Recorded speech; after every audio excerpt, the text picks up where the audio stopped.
It's happening live and direct in Alaba. Agbero versus Alaba. The origin of Agberos can be traced back to the Jaguda boys and the Boma boys of the 1920s.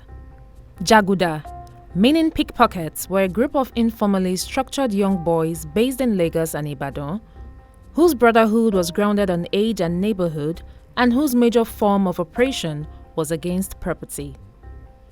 These boys were usually products of broken homes or have lost a breadwinner and migrated to the city to fend for themselves. Reports of juvenile offenders operating in crowded places began to reach the press in Lagos by the mid-1920s. Other nomenclatures related to touts are area boys, alayes, and omonile. They are generally considered deviant youths who use extortion, exploitation, petty crimes, and sometimes violent means to make a living. One or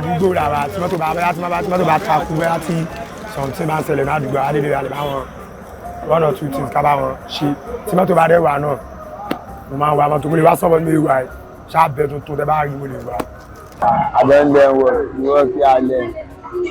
I collect food from Naga.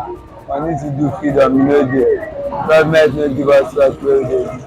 Because if you took my house, I will see the cash job you say, and I did like you said, I don't get one daughter, I still get like 4 brothers at my back. So as I am like this, I need a salary work to do. If I even say salary work to do, I will just be happy to do it. In 2007, the total number of area boys in Lagos was estimated at over 35,000 by a member of the Lagos State Judiciary.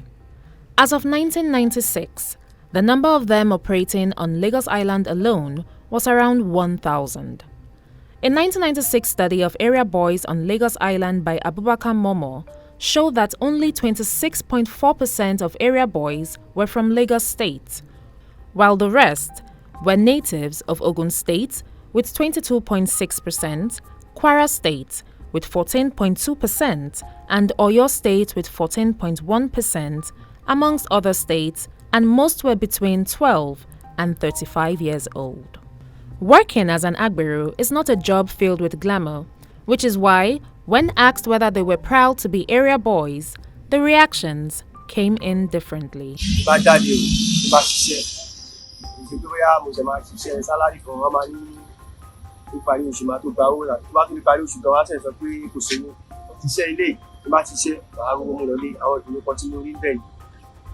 So,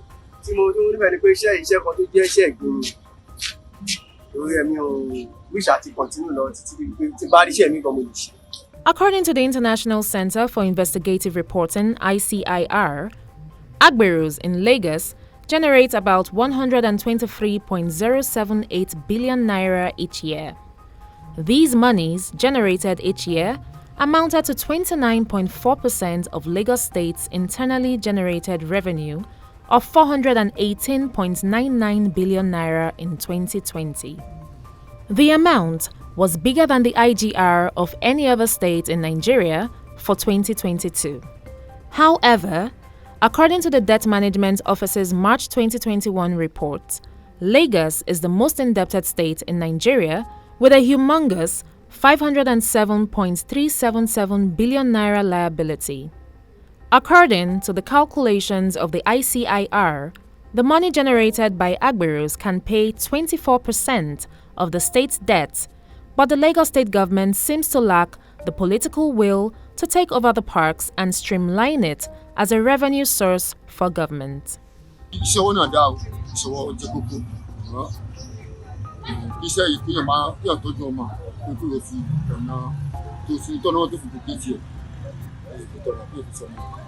Junior náà ó ti wọnú òṣèlú òṣèlú ní gáfẹ́ ní ti tí àwọn tá a jẹ́ sí pé dáfẹ́ gbà kan lọ́wọ́ àwọn lámà lọ bá wọn òye kẹ́mẹ́lá ní ìdí kẹ́fẹ́ ṣe fún wọn ẹ̀kọ́ kẹ́mẹ́lá yìí kẹ́ ṣe fún wa tá a bá ṣe fún wọn bá tí ọlọ́run mọ́ fà á bóyá òwe ní kẹ́mẹ́lá náà ṣe fún ẹ.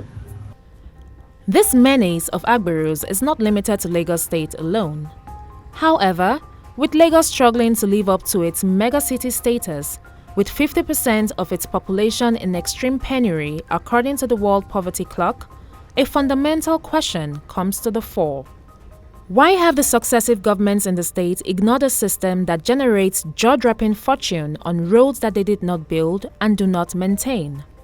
Are Agberos above the law? Well, you know, the system is already corrupt. So the police are also thieves, to be honest. It's easy to bribe the police in Nigeria. Very, very easy. So you don't expect them to touch it out because they make money on a daily basis. And you know the government don't pay the police on time.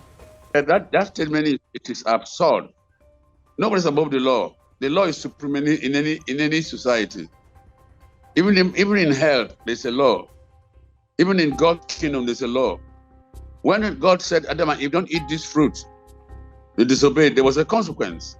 When God told Abraham, bring a son to be sacrificed, he obeyed.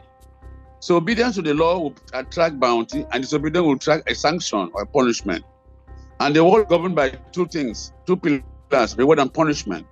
The punishment the law is meant to guide the conduct and behavior of individuals in the society, to make for order.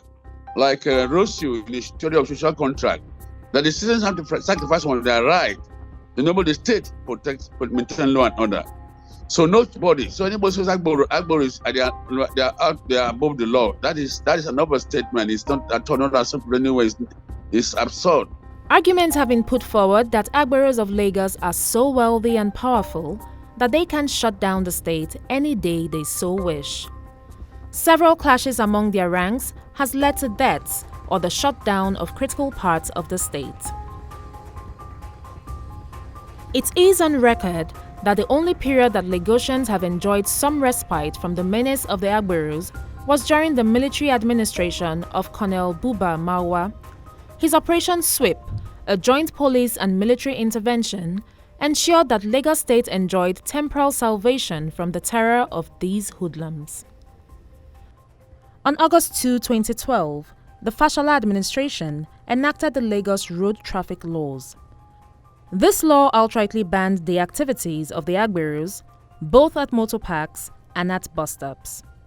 Curiously, the enforcement of that law by the administration only lasted for 3 days. Interestingly, that law still exists, yet enforcement is practically non-existent. What the government should do now, not just giving palliative aid, giving palliative. They should do that. Go how to solve the problem of unemployment, how to solve the problem of drugs, how to solve the problem of children delinquency, how to solve the problem of cultism. And then these Agberos who are jobless in Ula, they just know what they eat. They just, if the government can provide jobs for them, for instance, like Mr. President want to revive agriculture, food security. Food security, not just for us to be importing food, but for us to be producers, not to be producers of food. It almost seems as if the Agberos are a second government in Lagos. They act with impunity and most times get away with their atrocities. Criminal analysts say close to 50% of the violent activities in Lagos is traceable to the activities of Agberos. Yet, they continue to operate openly and unchecked. Bettina Nwili, reporting for News Central.